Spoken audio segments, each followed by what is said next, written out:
sejam bem-vindos ao 4º episódio do podcast Pode Parir. Um podcast feito para você que quer entender um pouco mais sobre o gestar, o nascer, o parir e o criar. Aqui vamos falar de ciência, firulas e tretas, sempre com o intuito de trazer discussões e reflexões acerca deste tema tão importante quanto interessante, que é a maternidade. Hoje estamos aqui com Gabriela Alves, pediatra atuante na Casa Matres e mãe de Davi. E eu, Patrícia Schmitz, médica obstetra e mãe de Lucas e Maria Luísa. Então vamos ao tema que hoje será nada mais nada menos do que por que parir sob o olhar do pediatra. Queria conversar com você, Gabi. Primeiro, seja bem-vinda. Obrigada. Queria que você se apresentasse, você mesma, que pode falar melhor do que qualquer pessoa, quem és. E depois a gente vai dar entrada, assim, com uma reflexão que eu fiz antes de começar esse roteiro. Estava pensando exatamente o porquê, que a gente tem falado tanto nesse tema. Mas, vá. Primeiramente, eu queria agradecer o convite. Estou muito feliz com esse projeto novo seu. E assim, como você falou, eu sou Gabriela, sou pediatra. A gente trabalha junta, na Casa Matres. É um prazer para mim atender lá com vocês. Principalmente sendo um lugar que preza pela humanização, que a gente é tão fã. Então, além de trabalhar lá, eu trabalho também em Petrolina, que é a cidade que eu moro. E desde sempre eu tenho um encanto pelo nascimento. Eu, assim, me apaixonei, na verdade, pela pediatria quando eu estava no rodízio de obstetrícia e eu percebia que eu queria ficar com o bebê, eu não queria ficar com a mãe. Então foi aí que eu decidi, eu tenho que ser pediatra. Sim. Então foi pelo nascimento que eu acabei me interessando pela pediatria. Muito obrigada. E hoje você atua em maternidades e com a puericultura? Eu sim, desde da minha residência de pediatria, eu trabalhava em maternidade, eu assistia bebês nascendo e tudo mais. Só que agora, recentemente, eu saí da maternidade que eu trabalhava. Eu estou focada mais em consultório mesmo e ainda trabalho em hospital também, mas mais na parte da urgência e emergência. Só que a maternidade é uma das coisas que eu mais gosto de trabalhar com pediatria. Maravilha. E para quem não sabe, esse trabalho na maternidade é a neonatologia, né? Isso. Que acaba sendo uma especialidade também da pediatria. E muitas pessoas acabam só fazendo essa parte, de receber o bebê em sala de parto. Isso. A gente vai falar um pouquinho sobre o que é isso aqui hoje. Mas o recomendado é que tenha uma pessoa especializada no atendimento ao recém-nascido em sala de parto, em todo o nascimento, na realidade. Não só sala de parto hospitalar, mas em todo o nascimento. Mas eu estava pensando, sabe, Gabi, antes de começar esse roteiro, sobre essa questão que veio assim na minha cabeça. Porque, a meu ver, eu fico sempre pensando, será que eu estou numa bolha? Ou será que realmente as pessoas têm buscado mais a via de nascimento natural? Porque acaba que, como o meu trabalho é voltado para esse tipo de informação de como fazer com que a mulher passe a confiar novamente no corpo dela e que o nascimento pode acontecer por via natural e que quanto menos intervenção, melhor. Mas isso sempre fica na minha cabeça. Será que as pessoas me buscam porque eu já falo sobre isso em rede social, na internet? Ou será que realmente tem acontecido uma maior busca sobre esse processo? E aí, eu queria que você falasse um pouco, Davi tem 3 anos, 2? Vai fazer 3 anos no final do ano. Pronto. 2 anos e 7 meses. Maravilha. E no seu caso, você já buscou essa via, Como é que foi essa história para você? Você teve...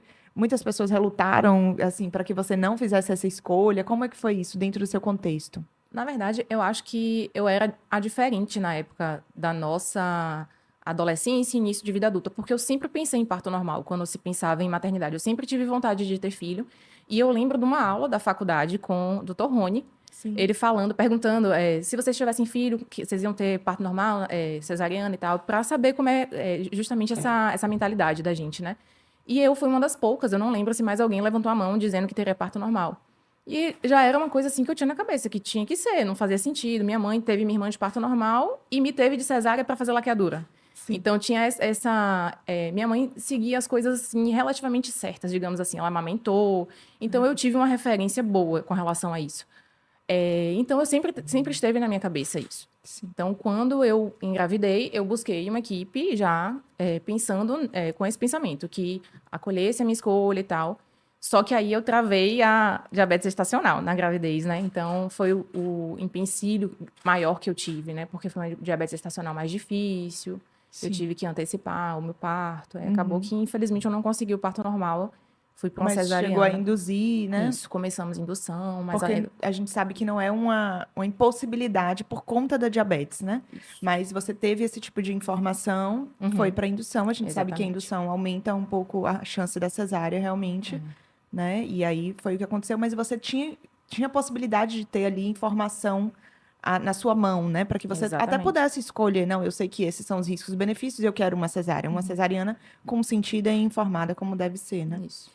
E você trouxe 2 pontos interessantes sobre o exemplo, né? E hoje eu falo muito com as mulheres que eu acompanho que poder fornecer essa assistência de qualidade é também pensar nas gerações futuras, porque se a paciente ela tem uma boa experiência daquilo que ela passa, ela vai poder passar para os seus filhos, as suas filhas, principalmente seus filhos, que o parto normal não é um sofrimento, não é uma violência, como muitas mães acabaram dizendo, muitas mães da geração Sim. passada acabaram nos passando, né?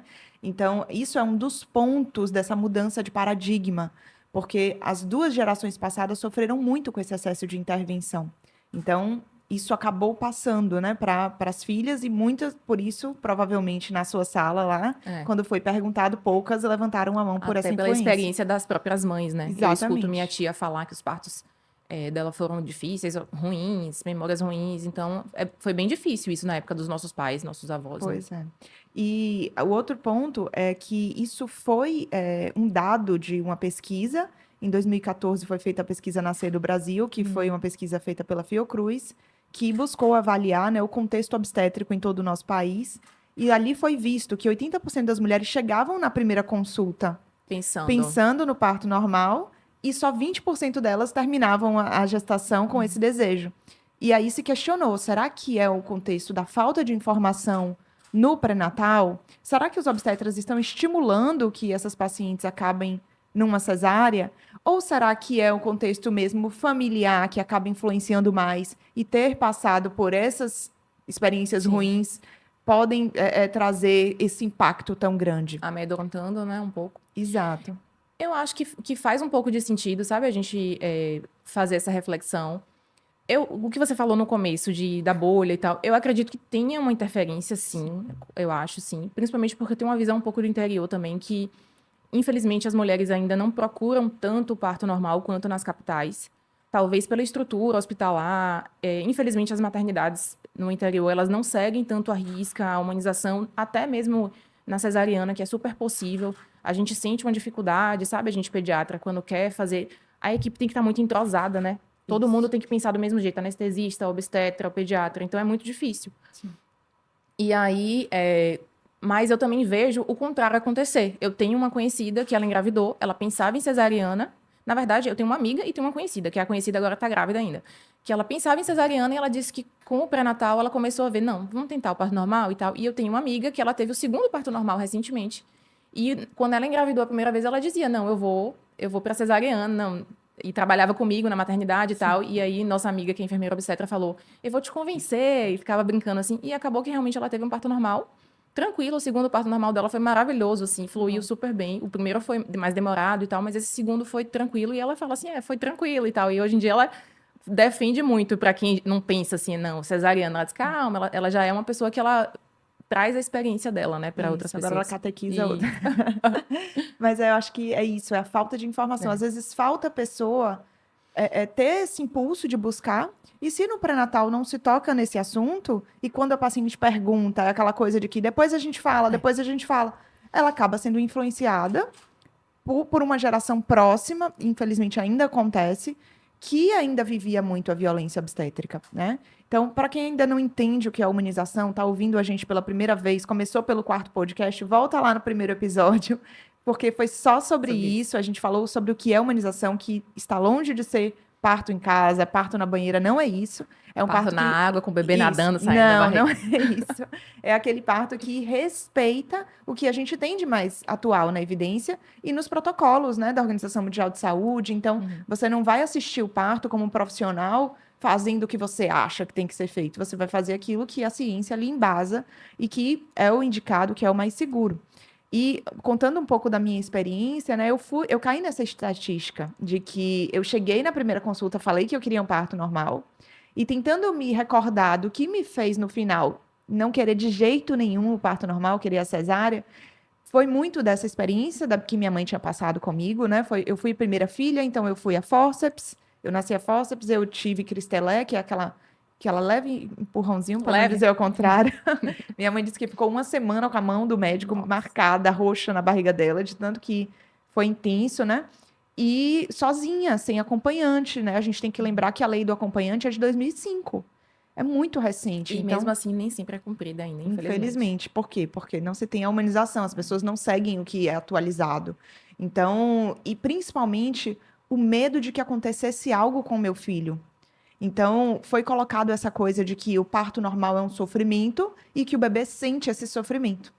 E aí a gente entra nessa parte da pediatria, porque hoje eu ainda tenho essa dificuldade com as minhas pacientes, com minhas alunas do GPS, né? De falar um pouco desse aspecto, porque eu, no olhar do obstetra, elas acham que eu só estou olhando para elas, né? E assim, sim, e a gente vai esperar o sofrimento fetal para fazer uma cesárea? Como é que vai ser isso, né? E aí eu queria que você me falasse um pouco, né? Dessa questão do outro lado, né? Se existem benefícios do parto normal para o bebê. Porque riscos a gente vai falar um pouco, a gente sabe que existe risco em tudo que a gente faz, né? Então, nascer é um momento realmente tenso e delicado, tanto para a mãe quanto para o bebê, é um renascimento para a mãe. Então, é um momento muito ali, não seria diferente, teria que ter contrações mesmo para a gente chacoalhar. Mas e para o bebê, né? Tem algo de bom para o bebê com o nascimento via normal, via vaginal? Sempre que eu vou conversar com alguma paciente, mãe, enfim, eu trago uma reflexão que é a humanidade toda evoluiu com as pessoas, os humanos e os animais também, né? No mundo animal, não só no mundo do homem, parindo normal, tendo bebês normal. É óbvio que o índice de complicações de morte materna, morte neonatal eram muito maiores, lógico. Para isso que a medicina evolui e as intervenções surgem. Para a gente, quando algo foge do normal, quando algo precisa de intervenção, a gente intervir. Mas, naturalmente, esses anos, né, todos, eu não sei ao certo quando a cesariana existiu, você vai saber melhor do que eu. Sim. Mas, até então, as pessoas nasciam de parto normal. Aí surgiu o fórceps primeiro, né, essas outras técnicas. E assim, se a gente for pensar, fisiologicamente é muito melhor para o bebê nascer de parto normal. Primeiro que o fato da mulher entrar em trabalho de parto é um indício fortíssimo de que o bebê está pronto para nascer. Então, quando a gente agenda uma cesariana, por mais que 39 semanas, ótimo, bebê... Mas assim, se a gente for refletir e analisar quando que os partos acontecem, os partos podem acontecer até 42 semanas, né? Isso. Então, tem bebê que está pronto com 37, tem bebê que está pronto com 36. A gente vê prematuro de 36 semanas, 36 e alguns dias que nascem, nem parecem que são prematuros. Então, por que não pensar que aquele bebê estava pronto para nascer já? E tem bebê que está pronto só lá com 41, 42 semanas. Então, como que eu vou ter certeza de que aquele bebê está pronto para nascer com 39 semanas? E ainda tem o risco dessa idade gestacional não estar certa, né? Que a gente tem os erros. A mulher, às vezes, não lembra a data da última menstruação, não faz ultrassom no primeiro trimestre, só faz depois. Então, não tem como mensurar o certo a data exata, né, do bebê.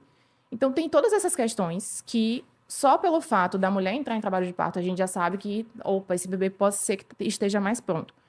Principalmente falando da parte pulmonar, que é o que mais preocupa a gente. Sim. Porque o pulmão do bebê tem que estar maduro. É uma preocupação que o obstetra tem quando tem que indicar um parto cesariano precoce por alguma intercorrência e tal, é fazer o corticoide para amadurecer o pulmão do bebê, porque é algo que mais de imediato a gente sofre com o bebê. Porque o bebê, dentro da barriga da mãe, ele não respira.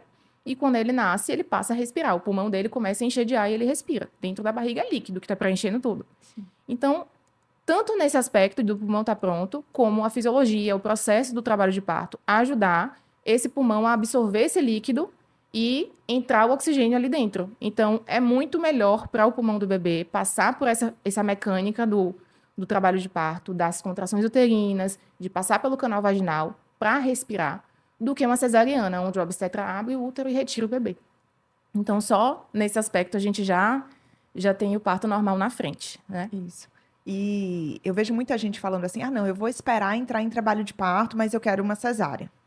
Só que aí as pessoas não se preparam, elas não buscam informação sobre o que é realmente um trabalho de parto, porque elas querem a cesárea. Sim. E aí, quando iniciam os pródromos, que são as primeiras contrações ali com 36, 37 semanas, que acontecem como um mecanismo de desfazer aquilo que protegia o corpo do parto prematuro, Só que muitas vezes vem com as contrações dolorosas, umas cólicas à noite, e que param, e a paciente pode ficar semanas assim, e não é trabalho de parto. Só que aí começa a acontecer com 36, a mulher já corre para o hospital e já quer uma cesárea, porque ela já acha que está em trabalho de parto. Nossa. E aí o bebê nasce com ali taquipneia transitória, que é um sinal ainda de imaturidade, né, do sistema pulmonar, e vai para UTI, tá vendo que a gente tirou na hora certa, o bebê já estava em sofrimento no útero. E não se fala que a questão de ter sido uma cesárea fora Sim. de hora, que foi a causa daquilo. Então, meio que para confortar aquela mulher, se diz isso, né? Olha, tinha uma circular de cordão, tá vendo? A gente tirou na hora certa. E ela acaba ficando com aquilo no inconsciente, ainda bem que foi uma cesárea, e conta pro vizinho, conta pra prima, e isso se espalha, né? E aí acaba trazendo um mito, até intervenções ali no meio dela, que não deveriam ser feitas, né? E outro ponto é, a gente não espera o sofrimento fetal para indicar uma cesárea. É claro que pode acontecer, mas não é o que a gente está ali avaliando no acompanhamento de um parto. A gente espera uma situação fetal não tranquilizadora, que a gente vai avaliar através da ausculta do batimento do bebê a cada 30 minutos, numa gestação de baixo risco, durante a fase ativa. E, diante de uma alteração, a gente vai indicar uma cesárea antes que o sofrimento se instale, justamente para que o bebê É porque nasça essa bem. terminologia mudou, né? Antigamente se usava muito sofrimento fetal para Isso. falar quando o batimento alterava e tal, e hoje em dia já não se usa mais, né? Hoje em dia a gente já fala em situação não tranquilizadora e, infelizmente, a gente ainda usa sofrimento fetal porque é o Código Internacional de Doenças, o CID, Sim, para sim. justificar o procedimento. Entendi. Não existe CID de situação fetal não tranquilizadora, sabe? Mas aí a gente acaba usando, sendo que não era exatamente aquilo. E sobre essa questão do sofrimento, Gabi, eu queria que você falasse um pouco. As mulheres têm muito medo da questão da paralisia cerebral, né? De ocorrer ali no nascimento, de ser o parto normal uma causa. Como é que é isso em relação ao risco para o bebê de desenvolver por conta do parto? Bom, na verdade, pela cesariana em si, não necessariamente teria uma relação, né, como é que fala? De De paralisia cerebral. paralisia cerebral, e muito menos do parto normal. Existe alguns estudos que falam de extração a fórceps. Só que a gente tem que refletir uma coisa. Para se indicar uma extração a fórceps, será que aquele bebê já não estava em anóxia ali dentro do canal vaginal, entendeu? Isso. Então, para o bebê ser extraído a fórceps, é porque ele está muito baixo no Isso. canal, não dá para ser uma cesariana, então ele tem que ser puxado. Isso. E antes dele sair, ele provavelmente já estava em anóxia. Então, é um viés muito grande a gente dizer que pelo fórceps o bebê entrou em sofrimento. Não faz sentido. E é uma minoria, né, dos casos que acontece isso. Então, não tem relação com o parto normal em si, até porque do número de partos normais, quantos por cento vão a fórceps, né? E dos partos normais que acontecem sem precisar de nenhuma extração, vácuo, fórceps, a maioria deles o bebê nasce bem. O bebê nasce, no máximo precisando de uma estimulação, mas assim, nada muito importante, não é uma anóxia, né? Uma falta de oxigenação ali total. Não existe isso, entendeu? Existe um estudo também que mostra 50 mil casos. Foi feito nos Estados Unidos, em vários centros médicos, e comparando os tipos de nascimento e os desfechos, né? E eles viram que nascia a mesma quantidade de bebês por parto normal e por cesárea, que acabavam tendo paralisia cerebral. E a maioria deles nasciam com Apgar-bom e depois pioravam. Como se fosse algo realmente da função neurológica que não conseguia ali assumir o drive, que a gente fala, né? Sim. Assumir o controle, Mais algo pós-natal, né? algo Não. pós-natal. Na verdade, que foi de um desenvolvimento neurológico intraútero, Sim. mas que só foi submetido ao estresse depois do parto, pela realmente Quando o bebê vai respirar sozinho, né? para respirar sozinho, e aí acaba apresentando esse desfecho. Inclusive em partos pélvicos, que teoricamente são partos que acabam trazendo maior chance de hipóxia, porque o cordão ele sai antes, então Sim. todo parto pélvico tem um prolapso de cordão associado, né? Então pode acontecer mais comumente, e mesmo em partos pélvicos não tinham a maior prevalência de bebês que acabavam tendo paralisia cerebral. Então, esse estudo ele veio para desmistificar, só que como muitas vezes não é do interesse da classe de médicos, de indústria que controla os hospitais, né? Ou indústria não, mas empresas, né, que controlam os hospitais. Por quê? Porque A cesárea, ela é controlada, ela é marcada, ela roda leito mais Sim. rápido, ela, né? Então, é uma coisa mais ali que consegue entrar num calendário, num fluxo de produção. Então, é do interesse de se realizar cada vez mais Sim, sim. cesáreas, né? Infelizmente, não é o mesmo para a mulher, porque acaba aumentando complicação cirúrgica, né? E para o bebê, aumenta chance de ir para UTI, Sim. o que também é do interesse das empresas, porque gera, né, ali dinheiro, né, a ocupação em UTI, enfim. Então, tem tudo isso A por própria trás. cesariana já aumenta o período, né, de De internação internamento. da mãe. Então, Isso, exatamente. E aí, eu queria falar agora com você, vamos para outra pergunta, né?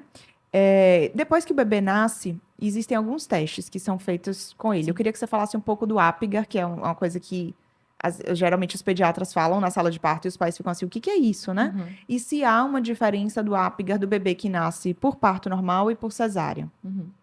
Uma coisa interessante que a gente tem que pensar com relação a parto normal e cesárea é que, na maioria das vezes, no parto normal, o contato pele a pele é muito mais fácil de ser feito do que na cesariana. Isso. E existe essa questão do APGA de, às vezes, quando os pais sabem que tem uma nota a ser dada para o bebê, eles ficam ansiosos e querem entregar o bebê para o pediatra, achando que a gente precisa pegar o bebê para dar essa nota. E não precisa. O APGA é uma nota que mostra a vitalidade do bebê. Ela não é uma nota que a gente dá assim que o bebê sai da barriga, é uma nota no primeiro minuto e no quinto minuto. Quando o bebê está deprimido com APGA menor que 7, essa nota vai até 7, vai até 10. Então, quando o bebê está com APGA menor que 7, a gente faz ela a cada 2 minutos até aumentar, ficar maior que 7. Uhum. Só que esse bebê que está com APGA menor que 7, ele está no berço, sendo prestada assistência a ele. Então, o bebê que está bem, ele pode ficar no colo da mãe e o pediatra vai dar essa nota apenas olhando para o bebê. Porque se o bebê chora, ele tem respiração. Se você vê a corzinha dele das mãos, você consegue dar a cor. O tônus você percebe também porque o bebê se mexe e tudo mais. Então, você consegue avaliar tudo ali. Você não precisa pegar o bebê para dar essa nota. Então, é no colo da mãe mesmo que dá, entendeu? Isso. E existe uma diferença do Apgar do bebê que Não, nasce de cesárea, parto normal? Não, né? não. Não, não há essa diferença de, bebês que nascem mais parto normal têm Apgar mais baixo, né? Com Acabam, certeza deve ter um estudo nesse sentido, né? sim. Mostrando, mas provavelmente a significância estatística não deve ser muito boa e deve ser algo, assim, bem próximo, sabe? Bem Uhum, parecido um do outro. Não, sim. não é nada que chame a atenção da gente como pediatra, entendeu? De ter mais cuidado. Os partos pélvicos, como você mencionou, Sim, normais pélvicos e cesárea pélvico também, sim, para a gente pediatra gera uma preocupação, porque são bebês que muitas vezes vão precisar, nem que seja de uma estimulação, às vezes precisam de um acompanhamento precoce. Então, são bebês que a gente fica um pouco mais, prepara melhor, né? Já fica ali mais de olho do que um parto cefálico, né? é Mas. interessante, É. que eu sempre, inclusive, preparo as mães para isso, quando, mesmo na cesárea, né, do parto pélvico, de que muitas vezes o bebê, ele nasce ainda com uma dificuldade de Mais fazer lentinho. isso, de fazer essa transição da vida intraútero para extraútero, e precisam de um auxílio. Uhum. Mas assim que o bebê nasce, né, ele volta para a mãe, para o contato pele a pele, eu queria que você falasse um pouquinho da importância dessa primeira hora, né, em contato com a mãe, que infelizmente a gente não vê ser tão respeitado por aí, né? O que também fala da importância da humanização, da gente respeitar essa primeira hora, já que existem benefícios comprovados. Então, eu queria que você falasse um pouco desses benefícios. É interessante a gente falar também com relação à cesariana nisso, porque assim, não é que não possa acontecer, pode acontecer. Mas Sim. o que eu falei da equipe estar entrosada e tal, às vezes o anestesista fica um pouco incomodado ou preocupado da mãe, às vezes com a posição da cesariana, com as medicações, elas ficam mais nauseadas. Sim. Então, às vezes, eles ficam meio preocupados do bebê estar ali no colo da mãe, a mãe nessa posição, nessa situação. A gente precisa, muitas vezes, que tenha um acompanhante ali mesmo do lado para ajudar a segurar o bebê, para esse bebê ficar em pele a pele. E, enfim, tem várias questões, né? O posicionamento também. E depois que a mãe sai da cesárea na recuperação, ela não pode de cara ficar sentada, então é difícil segurar o bebê. E esse contato pele a pele é fundamental para muitas coisas. A primeira delas que a gente tem que pensar é a temperatura do bebê.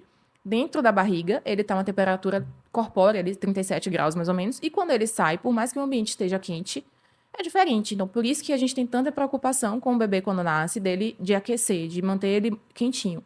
E colocando esse bebê em contato pele a pele, a gente mantém o que a gente chama de normotermia. A gente evita que esse bebê tenha uma hipotermia, que é muito preocupante para o bebê quando ele Sim. nasce. E, além disso, a gente ajuda também que esse bebê seja colonizado com as bactérias da mãe. Mesmo, por exemplo, uma cesárea que o bebê vai da barriga da mãe para a mão do obstetra, quando a gente faz esse contato pele a pele ainda na primeira hora de vida, por mais que ele tenha sido colonizado pela luva, ele tem esse contato precoce com a mãe e ajuda numa colonização com as bactérias da mãe, que é muito mais saudável para o bebê do que as bactérias do centro cirúrgico, né? Isso. Então, o parto normal tem esse benefício de cara o bebê já poder ir para o colo da mãe. Na cesariana a gente consegue fazer esse pele a pele, lógico, mas precisa, né, desse cuidado de conversar com a equipe toda para a gente conseguir favorecer. E é por isso que não se dá mais o banho no centro cirúrgico, né? Isso, Porque o bebê ia direto pro banho, meu né? filho de 13 anos Tomou foi banho. direto pro E banho, ainda né? piora a hipotermia também, o banho. Pois é. Por mais que a água seja quente, você tá tirando a camada de proteção, que é o vernix do bebê, molhando. Quando você molha, o bebê vai perder calor para o ambiente, por mais que a água esteja morna, não tem como. Isso. E o vernix protege tanto da hipotermia quanto de infecção. Então, você está propiciando duas coisas para o bebê, né? Hipotermia e infecção. Isso. E a questão do contato pele a pele também é extremamente importante para a produção do colostro e para antecipar a pojadura da mãe, do leite gordo, né, que se fala. Mas, assim, o colostro é extremamente importante para o bebê. A natureza é inteligente. O colostro existe porque ele precisa existir. Não é que a gente quer loucamente que o leite desça, não. Aquele colostro é super importante para o bebê, a gente quer que ele exista. Tanto que uma gestante que amamenta ainda, né, na gestação, Sim. quando o bebê nasce, ela para de produzir o leite e produz colostro. Volta a produzir colostro. É. Então, se não fosse para ser importante, ela continuava produzindo leite, não mudava para o colostro. Isso. E inclusive, os bebês que não podem amamentar por algum motivo, né, que nasceram mais deprimidos, que precisam de uma assistência, hoje se indica a colostroterapia, né, Isso. que tirar com a seringa ali um pouquinho das gotinhas e colocar na boca do bebê. Bebês prematurinhos, muito pequenos ainda para mamar, não sabem sugar e tal, eles ficam de sonda para se alimentar. Sim. Mas mesmo de sonda, é retirada uma gotinha, um mlzinho de colostro e é colocado no cantinho da boca. Não para alimentar, mas para os anticorpos e as substâncias que a gente tem ali favorecerem a imunidade do bebê e ajudar, né, nesse processo de recuperação do prematuro. É bem legal isso. Maravilha. E a questão da amamentação nessa primeira hora também é na primeira hora. Porque a Não mulher, é ela assim quer que que nasceu, bota no nasce, peito. já bota no peito que o bebê suga, e se não sugar, ela já É. fica preocupada. Então, a gente estimula, e só do bebê estar no colo já faz com que produza, né? Quando eu Isso. estava amamentando ainda, eu ia para um parto, só de eu ver a cena, já Já enchia de enchia o peito. leite, né? Eu, às vezes, quando estava terminando ali, já no processo de desmame, meu peito não ficava cheio nunca, mas era eu ir assistir um parto, pronto, chegava, tinha que tirar. Porque a ocitocina que tá ali, né, quando você vê essa cena, e realmente é uma coisa muito instintiva, aí sim é instintivo, né, da gente olhar e a gente se sentir ali pertencente àquele momento de amor, de carinho, mas você precisa estar envolvido no processo. Então, você precisa respeitar aquele nascimento. E por isso que a equipe precisa estar toda integrada para ajudar aquela mãe, para acolher aquele bebê nesse período de transição, né? E aí, aos poucos, ir vendo se esse bebê suga, se ele não sugar, só dele estar ali, a mulher olhando, ela já vai ali produzindo, né, ocitocina para que estimule a ejeção desse colostro e antecipe para que aconteça antecipado não, mas no momento certo, a pojadura que é a descida do leite. O bebê, quando nasce, tem uns reflexos primitivos. A gente vê muitos vídeos por aí, né? Do bebê andando quando nasce, o bebê, né? Parecendo que tá levantando o pescoço, enfim. E tem um reflexo muito importante, que é o de busca, que é o que faz o bebê buscar o peito. Quando você encosta a mão aqui na bochechinha do bebê, ele vira em direção ao seu dedo. Isso é o reflexo de busca. Sim. E o de sucção se você coloca o dedo na boca do bebê, é a chupeta, né? A Isso. chupeta, pegou a chupeta. Mas é o reflexo de sucção justamente para o bebê mamar. Então, até bebês com questões neurológicas têm esse reflexo. Então, é interessante a gente ver, tem bebês que são anencéfalos, às vezes, né? Hidroanencéfalos que nascem e eles mamam logo que eles nascem, porque eles têm esse reflexo, é um reflexo primitivo. E aí eles sugam, eles buscam o peito. E isso é importante a gente priorizar ali na primeira hora, porque depois dessa primeira hora, o bebê entra numa sonolência. E aí os reflexos tendem a ficar mais diminuídos. Sim. E vira uma bola de neve, porque se a gente permite essa sonolência acontecer, a reserva de glicose que eles têm também vai diminuindo e aí acaba podendo gerar hipoglicemia também. Sim. Então, é muito importante mesmo a gente favorecer pelo menos esse estímulo, né? Mesmo que o bebê não mame, mas dele ficar ali, dele sentir o cheiro, a mãe sentir o cheiro, porque ajuda esse colostro a descer. E, assim, a quantidade que o bebê precisa de colostro é mínima. A gente, quando vai prescrever, assim, a mãe separou, foi pra UTI, a gente precisa prescrever leite pro bebê, a gente prescreve 5 ml, às vezes, entendeu? Então, o volume é bem pequenininho mesmo, não precisa ser muito. E às vezes ele ainda tem ali no estômago um pouquinho de líquido amniótico, né? Afinal, ele estava imerso no líquido, então ele estava Nem realmente cabe muita afogado, coisa. então não vai caber muita coisa. E hoje ainda se fala de aspirar o estômago, Gabi, como é que é Não, isso? não. A gente pode aspirar as vieiras superiores, né, boca e narina, se o bebê tem secreção visível, principalmente quando a gente precisa reanimar, fazer ventilação. Se a gente vê secreção, a gente aspira, até porque às vezes só a secreção que está impedindo o bebê de respirar. Mas lavagem gástrica é praticamente não recomendado mesmo. Em alguns casos, os bebês ficam até um pouco nauseados, não conseguem mamar. E antigamente se fazia muito lavagem nesses casos. Sim. Tem algumas enfermeiras mais antigas, até de maternidade, que elas chamam a gente falando, não precisa fazer uma lavagem e tal. E tem pediatras mais antigos que fazem. Sim. Mas muitas vezes o que eu faço é conversar com os pais, às vezes colocar o bebê mais reclinadinho, às vezes o bebê regurgita. Isso. Regurgita meio Vomita sanguinolento. mesmo, né? Regurgita meio sanguinolento. Os pais se assustam, tá vomitando, ó, e me mostra a fraldinha suja. E aí a gente tem que explicar, orientar. Porque é muito mais arriscado a gente passar uma sonda dentro do estômago do bebê. Eu já vi casos de perfuração. Imagina. De perfuração de esôfago, estômago, entendeu? Por conta disso. Então tem que ter muito cuidado. São estruturas muito frágeis ainda. Então Que não servem para esse tipo de intervenção, né? Exatamente. A gente, é o que eu falo, ele não é tão frágil a ponto de não sobreviver a gente, mas é esse tipo de intervenção. Reservar para os casos necessários só. Por Exatamente. exemplo, o prematuro que não sabe mamar, ele vai precisar de uma sonda. Isso, exatamente. Se o bebê nascer muito cansadinho, às vezes ele vai precisar de uma sonda. Mas se o bebê não tá, né, precisando, a gente tem que pesar sempre o risco-benefício dos procedimentos. É a mesma coisa da cesariana. Isso. Vai fazer uma cesariana, indicar uma cesariana quando o benefício dela é muito maior do que o risco. Exatamente. Então, se passar uma sonda só, quando realmente o benefício for enorme. Exato. E vamos virar o jogo agora um pouquinho e falar sobre os riscos do parto normal, porque como eu falei, né, tudo tem risco. E a gente sabe de todos esses benefícios, que na maioria das vezes é mais benéfico do que a via de cesárea, mas quando é que é arriscado? Quais são os riscos dessa via de parto? Tati, pensando para o bebê, a gente não vê muitas indicações assim do parto normal ser arriscado. A gente tem um cuidado quando é pélvico, mas até a cesariana mesmo, como eu falei, mas realmente o parto normal pélvico é mais difícil mesmo, os bebês costumam nascer deprimidos mesmo. Então, precisa de um obstetra treinado, que saiba assistir, que saiba, né, que não intervenha demais, porque eu acho que quando é parto pélvico, a tendência é eles quererem meter muito a mão, e isso pode acabar piorando. Eu já vi um parto pélvico lindo, que o bebê simplesmente escorregou. Nasceu lindo, nem precisou de assistência. Então, quando você intervém o menos possível, às vezes é que a coisa flui realmente. E tem algumas situações, por exemplo, gastrosquise, malformações do bebê, que em geral se indica cesárea, porque o parto normal realmente é mais difícil, né, da gente controlar ali. A gastrosquise é quando o bebê tem parte do intestino para fora. Então, fica difícil da gente fazer um parto normal e não lesionar a estrutura ali, entendeu? Tem que ser uma coisa mais cuidadosa mesmo. Isso. E como exige também, né, de uma energia do bebê, né, porque ele é exigido, não sofre, né, não sente dor, nada disso, mas em bebês com baixa resistência energética, como os fetos restritos, a gente também, não significa que não pode assistir o parto, mas tem que ter uma vigilância maior. E, em alguns casos, a cesárea, porque o nascimento ele precisa ser mais rápido. Sim. Né? Então, nos casos em que o nascimento precisa ser mais rápido, porque tem uma restrição e já tem um Doppler, que é um fluxo placentário completamente alterado, e numa contração esse bebê ele vai precisar desse oxigênio e não vai ser dada para ele, então precisa de uma cesárea. Né? Então, isso, nesses casos onde pode ser um risco, a gente faz. E a cesárea, ela foi, assim, inicialmente inventada para salvar bebês. Tanto é que, por muitos anos, a mãe não sobrevivia. Cortava só para tirar o bebê. Só para tirar o bebê. E depois, em 1700 e bolinha, foi que foi feita a primeira cesárea onde a mãe sobreviveu. Imagina a atenção dessa mãe. E foi um homem que ele era o criador de porcos, e ele fez na esposa dele.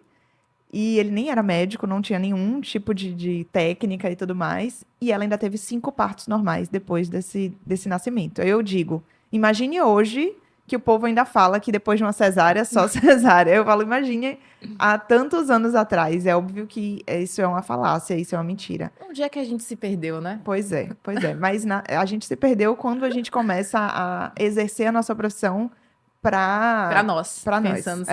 Para única e exclusivamente interesses próprios. E principalmente a medicina não deve ser assim, né? A partir do momento que você julga que você está fazendo isso para interesse próprio, você deve mudar a rota, né? Modificar a rota. Então, esses são os casos. Então, a cesárea ela acaba sendo feita sim, e nas situações não tranquilizadoras, né? Onde continuar aquele estresse pode acabar provocando um sofrimento fetal, alguma consequência para a criança. Então, Para contextualizar que durante o trabalho de parto, o bebê é monitorado o tempo todo. tempo todo. Porque alguém pode não entender direito, mas vocês ficam fazendo ausculta. Exatamente. A cada 30 Movimentação minutos. fetal também. E no expulsivo, que é quando o bebê está com 10 centímetros descendo no canal, a cada 5 minutos é necessário uma ausculta. Então, em alguns outros casos de alto risco, o tempo de ausculta é menor. Então, é quase impossível você assistir esse parto sozinha. E por isso, em emergências, quando a paciente vai ser assistida em uma emergência, acabam que acontecem mais cesáreas, porque em algumas situações também é muito difícil manter esse contexto de avaliação a cada 15 minutos, a cada 10 minutos.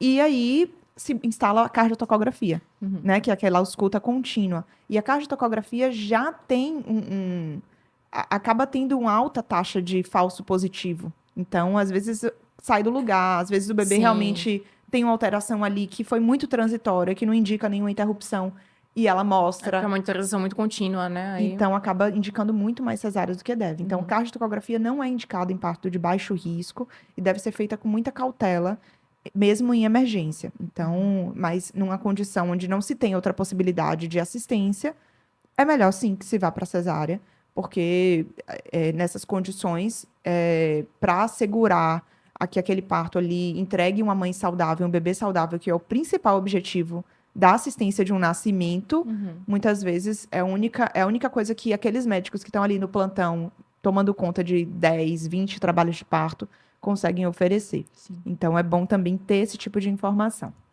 Né? Então, acho que estamos chegando no final. Queria que você deixasse uma mensagem aí para as famílias que estão nos ouvindo, Gabi. O nosso compromisso é realmente com a informação. Sim. E eu acho que esse tipo de informação, estando em todos os lugares, né? YouTube, Spotify, Instagram, a gente consegue atingir essas famílias que estão na dúvida, que ainda estão sob influência de famílias que tiveram uma má assistência, né?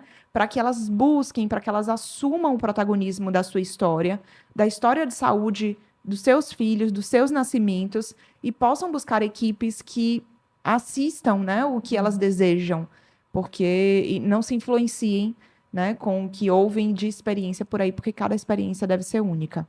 Mas fale sua mensagem agora, já que eu disse a minha já. Eu acho que o que fica de mensagem é porque a gente está aqui informando. E hoje em dia a gente vive num mundo em que a informação está na palma da nossa mão. Só que a gente tem que ter o cuidado de filtrar a informação também. Porque tem muita informação e, às vezes, algumas informações são meio deturpadas, digamos assim. Então, tá aí, se informem se vocês querem engravidar, se vocês estão grávidas. E se informem não só sobre o parto. Porque, graças a Deus, eu acho que o parto tem sido muito mais difundido essa questão do parto normal ser uma boa opção, de não ser associado à violência, que não é assim. Mas eu acho que tem muito a desejar com relação ao bebê ainda. Eu falei esses dias com uma doula que, infelizmente, as pessoas não se dão conta de que o bebê, quando nasce, ele é uma pessoa. Ele não é uma coisa. Que o bebê nasce, ele é botado no berço, fica lá sozinho, ele estava dentro da barriga da mãe, e ele sai e vai para um berço. Sim. Então, a gente precisa ter muito cuidado com isso, e as mães se informarem do que realmente é necessário ser feito no bebê, o que não é, como é que deve ser feito isso, que esse bebê não precisa ser separado dela, ele não precisa ir para o berçário. Então, elas precisam se informar tanto com relação ao parto, quanto com relação ao bebê. Até porque o puerpério vem e é bem difícil. Isso. O parto, ele dura 1 dia, 2, né? Isso. Aquele processo ali. Mas o bebê, aquele cuidado com o bebê é algo contínuo que vai durar a vida inteira daquela criança e adolescente, adulto, enfim. Então, tem que ter esse cuidado de realmente se informar, estudar, se debruçar nisso para viver uma experiência muito melhor de parto e de puerpério. Isso, vale a pena, né? Porque é isso, a gente não pode prometer uma boa experiência, né? Eu sempre falo isso para as mulheres, mas a gente consegue sim melhorar a experiência. Geralmente, quem teve uma boa experiência foram pessoas que acabaram se informando, né? E que acabaram entendendo ali, acreditando no corpo, e aí não foram na primeira contração, no primeiro pródromo, entenderam as fases evoluindo, então acabam tendo uma boa experiência. Interessante você falar isso do berço, porque as pessoas se preocupam tanto do bebê sofrer no parto, e depois que ele nasce, ele não sente dor, ele não sente falta, ele não sente saudade, ele não sente nada. Ele tá lá no berço, mas ele tá sendo cuidado, ele tá monitorizado. E não é isso que ele precisa, né? Mas muitas vezes as mulheres não sabem, elas não se atentam. Então é isso, pessoal. Eu agradeço a todos que nos escutaram até aqui. Espero que tenham gostado e aproveitado as informações. Lembrem de nos seguir no Spotify e no YouTube para que essa informação chegue para muito mais famílias. Curtam os episódios e podem escrever aqui nos comentários o que vocês acharam, algo mais que queiram acrescentar. O nosso intuito aqui é realmente atingir cada vez mais famílias com informações de qualidade para que vocês possam fazer as suas escolhas conscientes e informadas. Até a próxima. Muito obrigada, Gabi. Eu que agradeço.